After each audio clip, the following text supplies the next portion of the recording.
السلام علیکم ورحمۃ اللہ وبرکاتہ۔ الحمد للہ رب العالمین والعاقبۃ للمتقین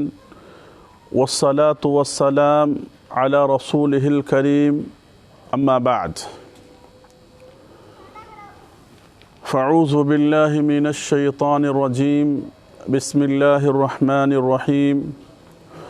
وَيُطْعِمُونَ الطَّعَامَ عَلَى حُبِّهِ مِسْكِينًا وَيَتِيمًا وَأَسِيرًا إِنَّمَا نُطْعِمُكُمْ لِوَجْهِ اللَّهِ لَا نُرِيدُ مِنْكُمْ جَزَاءً وَلَا شُكُورًا۔ محترم ناظرین کرام، سب سے پہلے ہم اللہ رب العالمین کا شکر بجا لاتے ہیں کہ اللہ کے فضل اور اس کے احسان سے ہمارا یہ دوسرا پروگرام ہے۔ آج کے اس محفل میں آپ لوگوں کے سامنے جس موضوع کے تحت میں گفتگو کروں گا وہ موضوع ہے خدمت خلق، یعنی انسانی مخلوق، یعنی اللہ کی جو مخلوق ہے اس کی خدمت کرنا، شرعی نقطہ نظر سے اس کے تعلق سے کیا کچھ شریعت نے تعلیمات دی ہیں، اور ابھی جو ملک کے حالات ہیں، لاک ڈاؤن کا جو ماحول بنا ہوا ہے، ایسی حالت میں مخلوقات جو پریشان ہے، حیران ہے، مجبور ہے، لاچار ہے، بے بس ہے، عاجز ہے، ان لوگوں کی مدد کرنا، تعاون کرنا، یہ کتنا بڑا کار خیر ہے۔ انشاءاللہ آج ہم ان باتوں کو معلوم کرنے کی کوشش کریں گے، اور اللہ سے ہم دعا کرتے ہیں کہ رب العالمین کہنے والے سننے والے کو خدمت خلق کرنے کی اللہ نیک توفیق نصیب فرما، آمین۔ میرے بھائیو، خدمت خلق یعنی خلق مخلوق کی خدمت کرنا۔ یہاں پر بنیادی طور پر میں دو باتیں آپ کے سامنے واضح کر دینا مناسب سمجھتا ہوں۔ سب سے پہلی بات یہ ہے کہ دو طرح کے حقوق ہیں، ایک حقوق اللہ اور دوسرا حقوق العباد۔ ایک حقوق اللہ، دوسرا حقوق العباد۔ حقوق اللہ کا مطلب یہ ہے کہ اللہ کے حقوق جو ہم پر عائد ہوتے ہیں، بندوں پر عائد ہوتے ہیں، ان حقوق کو ادا کرنا، عبادات کرنا۔ اللہ تعالیٰ نے اپنی عبادت کے لیے پیدا کیا ہے، ان چیزوں کو انسان ادا کرے تو یہ حقوق اللہ ہے۔ اور حقوق اللہ میں کمی اور کوتاہی یہ اللہ کے اوپر ہے۔ اللہ اپنے فضل سے چاہے تو بندے کو معاف بھی کر سکتا ہے، یا چاہے تو مؤاخذہ بھی کر سکتا ہے۔ دوسرا جو حق ہے وہ حقوق العباد ہے، یعنی بندوں کے حقوق، اللہ کے مخلوق کے حقوق۔ یہ حق ایک دوسروں پر جو عائد ہوتا ہے، ان کو ادا کرنا یہ ضروری ہے، یہ واجب ہے۔ اگر کوئی بندہ اگر اللہ کی مخلوق کا جو حق واجب ہوتا ہے اس کو اگر ادا نہیں کرتا ہے، اس میں کوتاہی کرتا ہے، اس کے اندر کسی بھی طرح کی کمی اور بیشی اور کمی اور زیادتی کرتا ہے، تو یقین مانے کہ جب تک بندہ معاف نہیں کرے گا اللہ تعالیٰ بھی معاف نہیں کرے گا۔ یہ اتنا سنگین معاملہ ہے، اور اس معاملے کی سنگینیت کو ہم سمجھنے کی کوشش کریں میرے بھائیو۔ دنیا کے اندر بہت سارے مذاہب ہیں، ریلیجنس ہیں، دھرم ہیں، لیکن ان تمام دھرم کے اندر یعنی انسانی خدمت اور انسانوں کے ساتھ ہمدردی کرنے کی تعلیم تو دی گئی ہے، لیکن اسلام ایک ایسا مذہب ہے جس نے اپنے ماننے والے کو اتنا اعلیٰ اور اتنا بلند اور اتنا سمجھیے تعلیمات، اتنا اس قدر یعنی معیاری تعلیمات اس معاملے میں دیا ہے خدمت خلق کے تعلق سے، جو دنیا کے کسی بھی مذاہب سے اس کا موازنہ نہیں کیا جا سکتا ہے، اس کا کسی بھی دوسرے ریلیجن سے اس کو جوڑا نہیں جا سکتا ہے۔ اسلام نے اتنا معیاری تعلیم اور اتنا اعلیٰ تعلیم اس معاملے کے اندر دیا ہے۔ میرے بھائیو، خدمت خلق یہ بہت وسیع موضوع ہے، بہت جامع موضوع ہے۔ یہ جو سوشل ورک جسے کہا جاتا ہے، خدمت خلق، اسی کو سوشل ورک بھی کہا جاتا ہے، اور انہی چیزوں کے ذریعے سے آپ اپنے رب کو راضی کر سکتے ہیں۔ میرے بھائیوں، سوشل ورک، یہ خدمت خلق، یہ کئی درجات ہیں اس کے۔ مثال کے طور پر حسن سلوک اور خدمت خلق کرنے کی جو جہاں اسلام نے تعلیمات دیا ہے، وہاں پر سمجھیے ہمارے ماں باپ اس کے اندر آتے ہیں، ہمارے رشتہ دار آتے ہیں، ہمارے عزیز و اقارب آتے ہیں، ہمارے بہت سارے اڑوس پڑوس آتے ہیں۔ اسی طرح سے دوسری کیٹیگری جو ہے غریب ہے، محتاج ہے، ضرورت مند ہے، بیوہ ہے، یتیم ہے، ان کے ساتھ خدمت کرنا، ان کے ساتھ حسن سلوک کرنا۔ اسی طرح سے معاشرے اور سماج کے اندر اگر کوئی آسمانی یا عرضی کوئی آسمانی آفت آ جائے یا کوئی عرضی مصیبت اور بلا آ جائے، ایسی صورت میں یعنی ایک دوسرے کا تعاون کرنا، ایک دوسرے کے ساتھ خدمت اور خدمت خلق کرنا، یہ ساری کی ساری چیزیں سمجھیے ان تمام تعلیمات کے اندر آتی ہے جو کہ اسلام نے ہمیں دیا ہے۔ جیسے آسمانی آفتیں، زلزلہ آ گیا، طوفان آ گیا، قحط آ گیا، یعنی کوئی بیماری اور کوئی وبا عام ہو گیا جس کی وجہ سے انسان ترس رہا ہے، انسان پریشان ہے، انسان عاجز ہے، ایسے وقت میں اللہ کے مخلوق کی خدمت کرنا، ایسے وقت میں اللہ کے مخلوق کی مدد کرنا، یہ بہت عظیم کام ہے، رب کو راضی کرنے والا کام ہے، اور اس عمل کی وجہ سے انسان کل قیامت کے دن جنت میں داخل ہوگا۔ لہذا انسان کا درد اپنے اندر رکھنا، انسانیت کا درد اپنے اندر پیدا کرنا، یہ بہت بڑی کامیابی کی علامت ہے اور ایک مومنانہ پہچان ہے اور مومنانہ شان ہے۔ یہ ابھی جو آیت آپ کے سامنے میں نے بیان کیا، اس آیت کے اندر اللہ تبارک و تعالیٰ نے سورہ دہر کی جو آیت ہے اس کے اندر یہی بات کہی گئی کہ مومنوں کی خاص صفت بیان کی گئی کہ وہ کیا ہے، وَيُطْعِمُونَ الطَّعَامَ عَلَى حُبِّهِ مِسْكِينًا وَيَتِيمًا وَأَسِيرًا، کہ وہ غریب کو، مسکین کو، یتیم کو، قیدی کو، ان تمام کو کھانا کھلاتے ہیں۔ کھانا کھلانا یہ بھی سمجھیے خدمت خلق ہے۔ بھوک کے وقت میں بھوکے کو کھلانا، پیاس کے وقت میں پیاسے کو پلانا، ضرورت مند کو ضرورت کے وقت میں اس کی ضرورتیں پوری کرنا، یہ ساری کی ساری چیزیں کیا ہے، خدمت خلق کے اندر شامل ہے۔ کہا مومن کی یہ صفت ہے کہ مومن کھلاتے ہیں، پلاتے ہیں غریبوں کو، مجبوروں کو، لاچاروں کو، یتیموں کو، بیواؤں کو، اور کیا اپنے آپ کو کہتے ہیں، کیا سامنے والے کو کہتے ہیں کہ بھئی یہ کام میں نے صرف اللہ کی رضا کے لیے کیا ہے، کوئی شکریہ نہیں چاہیے، کوئی بدلہ تم سے نہیں چاہیے، اس کا بدلہ صرف اور صرف ہم کو اللہ سے چاہیے، اللہ کی رضا کے لیے اللہ کے بندے اس کام کو انجام دیتے ہیں۔ میرے بھائیو، خدمت خلق کا جو تصور ہے اسلام کے اندر، اسلام نے اس کو اتنی اہمیت دیا ہے، اس بات سے اندازہ کریں کہ نبی کریم صلی اللہ علیہ وسلم کی زندگی، ابھی نبی بنائے جانے سے پہلے آپ صلی اللہ علیہ وسلم نے اس کام کو اہمیت کے ساتھ کیا۔ مکے کے اندر جو آپ سمجھے مظلوموں کی مدد کرتے تھے، غریبوں کا تعاون کیا کرتے تھے، بے سہاروں کا سہارا بنتے تھے، آپ دیکھیے وہ واقعہ جب اللہ کے رسول صلی اللہ علیہ وسلم غار حرا میں تھے اور جب جبریل امین آپ کے پاس پہلی مرتبہ آئے اور جبریل امین کو دیکھ کر کے جب آپ پریشان ہو گئے، تو ایسے وقت میں آپ گھر آنے کے بعد آپ کی بیوی ام المومنین حضرت خدیجۃ الکبریٰ رضی اللہ عنہا نے جہاں بہت ساری چیزوں کا حوالہ دیا، وہاں پر اس بات کا بھی حوالہ اور ذکر انہوں نے کیا کہ آپ غریبوں کا ساتھ دیتے ہیں، بے سہاروں کا ساتھ دیتے ہیں، لوگوں کا بوجھ اٹھاتے ہیں اور مہمانوں کی مہمان نوازی کرتے ہیں، اللہ تعالیٰ ہرگز آپ کو ضائع نہیں کرے گا۔ مکے کی زندگی میں جب آپ نبی بنا دیے گئے اور آپ جب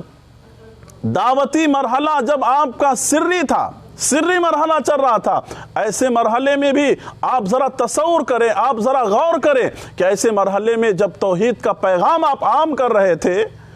ایسے وقت میں توحید کے ساتھ ساتھ آپ نے لوگوں کو کھانا کھلانے کی تعلیم دیا، غریبوں کو بھوکوں کو کھلانے کی آپ نے تعلیم دیا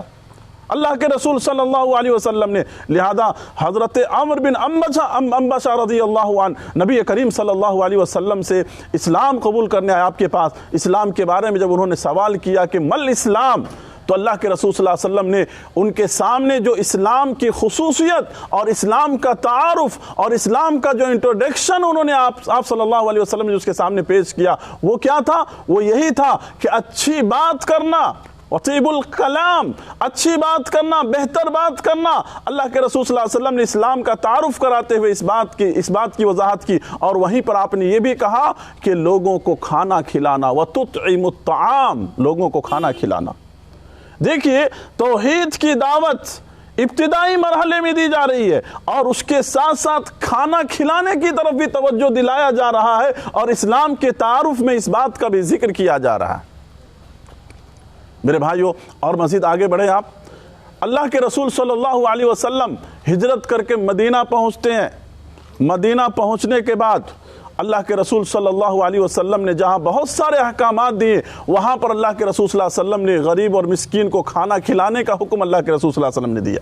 لہذا حضرت عبداللہ بن سلام رضی اللہ عنہ جو یہودی کے بہت بڑے عالم تھے، جب پہلی مرتبہ اللہ کے رسول صلی اللہ علیہ وسلم کے پاس پہنچے، آپ کے بارے میں جب ان کو علم ہوا، اللہ کے رسول صلی اللہ علیہ وسلم کو دور سے ہی دیکھ کر کے یہ پہچان گئے کہ یہ کسی جھوٹے انسان کا چہرہ نہیں ہو سکتا ہے۔ آپ کو دیکھ کر بہت متاثر ہوئے۔ آپ صلی اللہ علیہ وسلم کے جب قریب ہوئے اور مشرب اسلام ہوئے، تو آپ صلی اللہ علیہ وسلم سے جو انہوں نے پہلی حدیث سنی تھی وہ یہی حدیث کہ یا ایھا الناس افشوا السلام وَأَطْعِمُوا الطَّعَامَ وَصَلُّوا بِاللَّيْلِ وَالنَّاسُ نِيَامٌ۔ اللہ کے رسول صلی اللہ علیہ وسلم سے انہوں نے یہ حدیث سنی کہ لوگوں سلام کو عام کرو، افشوا السلام، اور لوگوں کو تم کھانا کھلاؤ، لوگوں کو بھوکوں کو کھانا کھلاؤ، لوگ جو ضرورت مند ہے اس کی ضرورتوں کو پورا کرو۔ اللہ کے رسول صلی اللہ علیہ وسلم، دیکھیے یہ پیاری تعلیمات اللہ کے رسول صلی اللہ علیہ وسلم دے رہے تھے۔ میرے بھائیوں، انبیاء کرام کی خاص صفت رہی ہے کہ معاشرے کے غریب، معاشرے کے ضرورت مند، معاشرے کے محتاج ایسے لوگوں کا خیال کرنا اور ایسے لوگوں کو کھلانا پلانا، یہ انبیاء کرام کی خاص صفت رہی ہے۔ لہذا آپ دیکھیے قرآن مجید کے اندر اللہ تعالیٰ نے حضرت ابراہیم علیہ السلام کا ذکر کیا۔ اللہ تعالیٰ نے حضرت ابراہیم علیہ السلام کا ذکر کیا، حضرت ابراہیم علیہ السلام کے مہمان کا ذکر کیا۔ حل اتاک حدیث ضیف ابراہیم المکرمین، کہ ابراہیم علیہ السلام کے پاس دو مہمان آئے، دو فرشتے آئے انسانی شکل میں جو کہ اجنبی تھے۔ حضرت ابراہیم علیہ السلام نے کیا کیا؟ سب سے پہلے ان کی مہمان نوازی اور ان کے کھلانے پلانے کے تعلق سے فکر مند ہوئے، اور گھر میں گئے اور سب سے پہلے ان کی مہمان نوازی کا سامان کا انتظام کیا۔ یہ انبیاء کرام کی صفت رہی ہے۔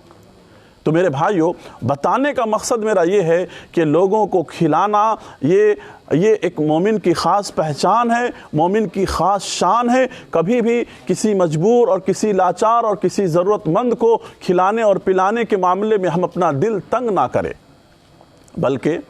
اللہ تبارک و تعالیٰ نے تو قرآن مجید کے اندر مختلف مقامات پر کھلانے پلانے اور خدمت خلق، ان تمام چیزوں کو کرنے کے اس معاملے کو شریعت نے دیکھیے کہاں سے کہاں تک جوڑا ہے۔ بلکہ کہیں پر اللہ تعالیٰ نے نماز کے ساتھ کھلانے پلانے کو جوڑا ہے، تو کہیں پر ایمان کو کھلانے پلانے سے اللہ رب العالمین نے جوڑا ہے۔ اللہ تبارک و تعالیٰ نے ارشاد فرمایا، اللہ تبارک و تعالیٰ بیان فرماتے ہیں کہ کل جب جہنمی جہنم میں داخل کر دیے جائیں گے تو ان سے سوال کیا جائے گا، ان سے پوچھا جائے گا کہ بھائی تم کس وجہ سے آج جہنم کے اندر داخل کیے جا رہے ہو، تمہارا یعنی جہنم کے اندر کس وجہ سے تم داخل کیے گئے؟ تو جہنمی کیا کہیں گے؟ جہنمی سے جب پوچھا جائے گا ما سلککم فی سقر، کیوں جہنم میں داخل کیے گئے؟ تو کیا کہیں گے؟ قالوا لم نک من المصلین ولم نک نطعم المسکین، کہ ہم دنیا میں نماز نہیں پڑھتے تھے اور مسکینوں کو ہم نہیں کھلاتے تھے۔ دیکھیے نماز یہ حقوق اللہ ہے اور کھانا نہیں کھلانا یہ حقوق العباد ہے، ان دونوں کو جوڑ کر کے بیان کیا جا رہا ہے۔ اور اللہ تبارک و تعالیٰ نے دوسری جگہ پر کہا وَلَا يَحُضُّ عَلَىٰ طَعَامِ الْمِسْكِينِ، کہ مسکین اور غریب اور نادار اور ضرورت مند ایسے لوگوں کو کھلانے کے بارے میں لوگوں کو نہیں ابھارتے تھے۔ ایسے لوگوں کا بھی انجام برا ہوگا کہ جو ایمان نہیں لاتے تھے اور اس کے ساتھ ساتھ یہ معاملہ بھی کرتے تھے۔ میرے بھائیوں،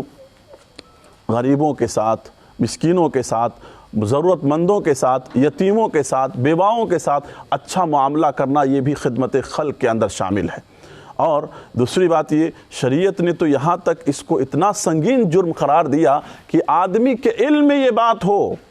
کہ ہمارا پڑوسی یا ہمارا رشتہ دار یا ہمارا فلاں آدمی بھوکا ہے، ضرورت مند ہے، بھوک اور پیاس کی حالت میں زندگی گزار رہا ہے، اگر معلوم ہو اور معلوم رہ کر صلاحیت رہتے ہوئے ایسے آدمی کو نہ کھلائے نہ پلائے تو کتنا بڑا جرم ہے۔ آپ اس بات سے اندازہ کریں کہ کل قیامت کے دن اللہ تبارک و تعالیٰ اس بندے سے سوال کرے گا۔ ہم جانتے ہیں کہ ہمارے پڑوس میں، ہمارے رشتہ دار میں کتنے ایسے لاچار اور مجبور لوگ ہیں جو کما نہیں سکتے، جو اپنی ضرورتیں پوری نہیں کر سکتے، اپنا بھوک پورا نہیں کر سکتے اور اپنی بہت ساری ضروریات کو پورا نہیں کر سکتے ہیں۔ ایسے لوگوں کے بارے میں ہم جان بوجھ کر کے اگر نظر انداز کرتے ہیں تو یاد رکھیں، مسلم کی روایت اللہ کے رسول صلی اللہ علیہ وسلم نے بیان فرمایا کہ کل قیامت کے دن اللہ تبارک و تعالی اس بندے سے سوال کرے گا کہ میں بھوکا تھا، تم نے مجھے کھلایا نہیں۔ بندہ کہے گا پروردگارا تو رب العالمین ہے، پروردگارا تو رب العالمین ہے، یہ کیسے ہو سکتا ہے کہ تو بھوکا ہو؟ اللہ تعالیٰ فرمائیں گے کہ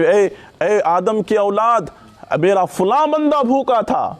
تو اگر وہاں جاتا، اگر تو اسے کھلاتا تو مجھے وہاں پاتا۔ اللہ تبارک و تعالیٰ بندے سے کہے گا کہ اے بندہ، میں پیاسا تھا، تم نے مجھے پلایا نہیں۔ بندہ کہے گا پروردگار تو رب العالمین ہے، یہ کیسے ہو سکتا ہے پروردگارا؟ تو رب العالمین ہے، تو ساری مخلوق کو کھلانے پلانے والا ہے پروردگارا۔ رب العالمین کہیں گے کہ اے میرے بندے، فلاں بندہ میرا پیاسا تھا، تم اگر وہاں جاتے، اس کو اگر پلاتے تو وہاں پر تم مجھے پاتے۔ میرے بھائیوں، ذرا غور کریں، کتنی عظیم بات اس حدیث کے اندر بیان اللہ کے رسول صلی اللہ علیہ وسلم نے کیا۔ اور جو لوگ اپنی صلاحیت اور طاقت رکھتے ہوئے بخیلی کرتے ہیں، کنجوسی کرتے ہیں، دلوں کو تنگ کرتے ہیں، دوسروں کو کھلانے اور پلانے اور دوسروں کی مدد کرنے کے بارے میں یہ سوچتے ہیں کہ میرا مال کم ہو جائے گا، میرے مال کے اندر کمی واقع ہو جائے گی، یہ بہت بڑی معمولی سوچ ہے اور ایک شیطانی خیال ہے میرے بھائیوں۔ بلکہ ایک بندہ بھوکے کو کھلا کر کے جنت میں داخل ہو سکتا ہے، ایک پیاسے کو پلا کر کے جنت میں داخل ہو سکتا ہے، ایک ضرورت مند کی ضرورت کو پورا کر کے اللہ کی نظر میں وہ کامیاب تر انسان ہو سکتا ہے۔ میرے بھائیوں، ہمیں ضرورت ہے اس بات کی کہ ہم اس کام کو انجام دیں۔ ان ساری باتوں کو جو ابھی آپ کے سامنے میں نے بیان کیا، ذرا آپ ان ساری بات اور ساری تمہیدات کے ذریعے سے آپ ذرا تصور کریں کہ اللہ تبارک و تعالیٰ نے کھانا کھلانا پلانا ان تمام چیزوں کی اتنی اہمیت اسلام نے اور شریعت نے جب بیان کیا ہے ہمارے سامنے، تو ایک بندہ مومن ہونے کی حیثیت سے ہمارا کیا فرض بنتا ہے؟ آج ہم اور آپ جن حالات سے گزر رہے ہیں، ایک آسمانی وبا جو پھیلی ہوئی ہے سماج کے اندر، معاشرے کے اندر، ہر پوری دنیا اور اس کے ساتھ ساتھ ہمارا ملک ہندوستان بھی اس کی چپیٹے میں ہے، لپیٹے میں ہے۔ یہ جو عذاب اور یہ جو وبا وائرس کی شکل میں پھیلا ہوا ہے، لاک ڈاؤن کی شکل میں پورا ملک بند ہے، ساری انسانیت پریشان ہے۔ آپ دیکھیے کتنے ایسے مزدور ہیں جو روزانہ مزدوری کر کے کھانے والے تھے، کتنے ایسے بیمار ہیں جن کے پاس یعنی پیسے نہیں ہیں علاج کرانے کی، کتنے ایسے ضرورت مند ہیں جن کے پاس اپنی ضرورت پوری کرنے کی صلاحیت اور قوت نہیں ہے۔ ذرا میرے بھائیو غور کرو، تصور کرو کہ ایسے وقت میں ضرورت مند لوگوں کو کھلانا پلانا، ان تک کھانے پینے کی چیز کو پہنچانا، اور اس کے اندر کوئی تفریق نہیں ہونی چاہیے۔ اسلام نے تو کوئی تفریق نہیں کیا۔ انسانیت کے ناطے، انسانیت کے نام پر، چاہے ہندو ہو، مسلم ہو، کرسچن ہو، سکھ ہو، عیسائی ہو، کسی بھی دھرم سے تعلق رکھنے والا ہو، انسانیت جو بھوک ہے، سب کی برابر پیاس، سب کی برابر پیاس ہے۔ لہذا ایسے وقت میں لوگوں کا خیال کرنا ایک کامیاب مومن کی پہچان ہے۔ اللہ کے رسول صلی اللہ علیہ وسلم نے کہا کہ وہ مومن ہو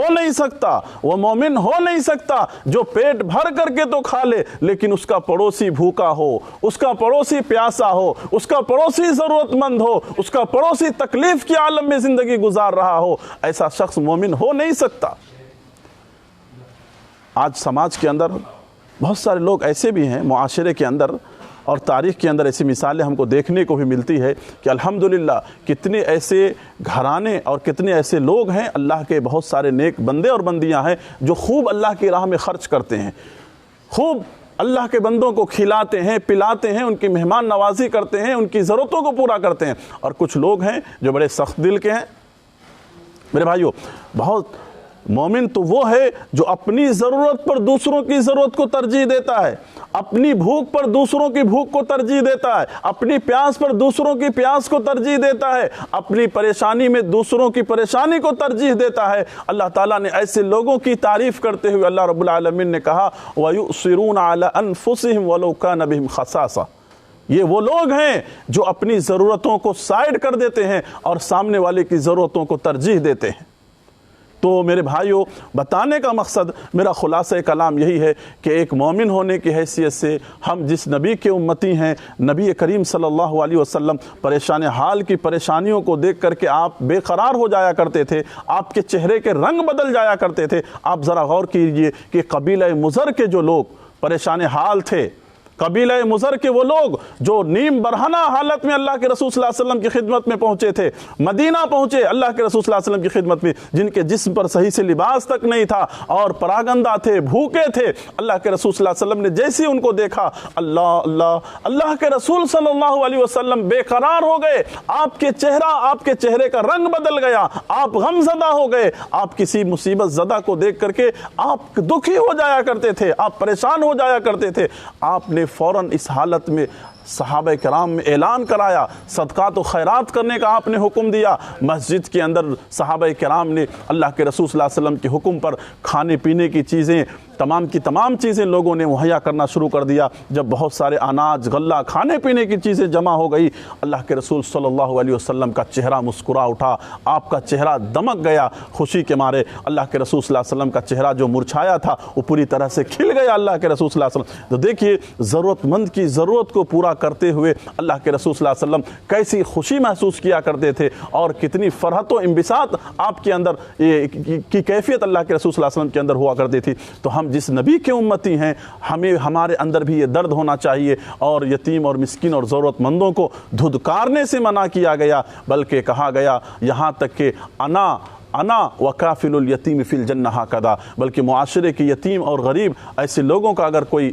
خیال کرتا ہے تو جنت میں اس طرح سے ہوں گے، اللہ کے رسول صلی اللہ علیہ وسلم نے بیان فرمایا۔ میرے بھائیوں، کیا ہم کو یہ نہیں چاہیے؟ مال اور دولت، یہ ساری چیزیں دنیا میں پڑی رہ جائیں گے۔ مال کتنا ہے ذرا تصور کرو آپ، حدیث میں سمجھایا گیا مال بس یہی ہے جس مال کو ہم نے کھا لیا ہم نے، جس مال کو ہم نے پہن لیا، استعمال کر لیا، اور جس مال کو ہم نے خرچ کر دیا، یہی مال کیا ہے؟ ہمارا مال ہے۔ باقی جتنا بھی خزانہ ہے، چاہے قارون کا بھی خزانہ ہو یا دنیا کے اندر جتنی بھی دولتیں ہوں، وہ ہمارا نہیں ہے، آپ کا نہیں ہے، بلکہ وہ مال کس کا ہے؟ ہمارے بعد والوں کا ہے، پیچھے والوں کا ہے۔ لہذا اپنی زندگی کے اندر اپنی آخرت کی تیاری کر لو، اپنی آخرت کے لیے اس مال سے نیکیاں کما لو۔ میرے بھائیو، آپ ایسے حالات کے اندر جبکہ انسانیت پریشان ہے، ابھی میں نے آپ کے سامنے جیسے ذکر کیا کہ انسانیت پریشان ہے، حیران ہے اور نفسی کا عالم ہے۔ آپ دیکھیے مزدوروں کی حالت کیا ہے، آپ دیکھیے لوگ جو غریب طبقہ کے لوگ ہیں، جو مسکین طبقہ کے لوگ ہیں، جو غریب ہیں، نادار ہیں، بیوائیں ہیں، یتیم ہیں، ایسے لوگوں کی حالتیں ابھی کیا ہو رہی ہیں۔ ایسے وقت میں ہاتھ ہمارا باندھ کر رہنے کا وقت نہیں ہے، بلکہ ایسے وقت میں آپ اپنے ہاتھ کو کھولو، اپنے خزانے کو کھولو، اللہ کے لیے، اللہ کی راہ میں صدقات و خیرات کرو، چیریٹی کرو، اور زکوٰۃ کے مال اللہ کی راہ میں نکالو، زکوٰۃ کے مال کے ذریعے سے ان لوگوں کی مدد کرنے کی آپ کوشش کرو۔ ضروری نہیں کہ آپ رمضان کا انتظار کریں، آپ باقاعدہ طور پر اپنے مال کو اللہ کے لیے خرچ کریں، اللہ کے ان بندوں کے اوپر خرچ کریں، ضرورت مندوں کے اوپر آپ خرچ کریں جو معاشرے کے اندر بھوک کی وجہ سے دم توڑ رہے ہیں۔ آپ نے سنا ہوگا اس رپورٹ کو، جانا ہوگا اس رپورٹ کو کہ اس بیماری سے زیادہ تو آج لوگ بھوک کی وجہ سے مر رہے ہیں۔ آج دنیا کے اندر تقریباً ایک دن کے اندر 16,000 سے بھی زیادہ لوگ صرف بھوک کی وجہ سے مر رہے ہیں۔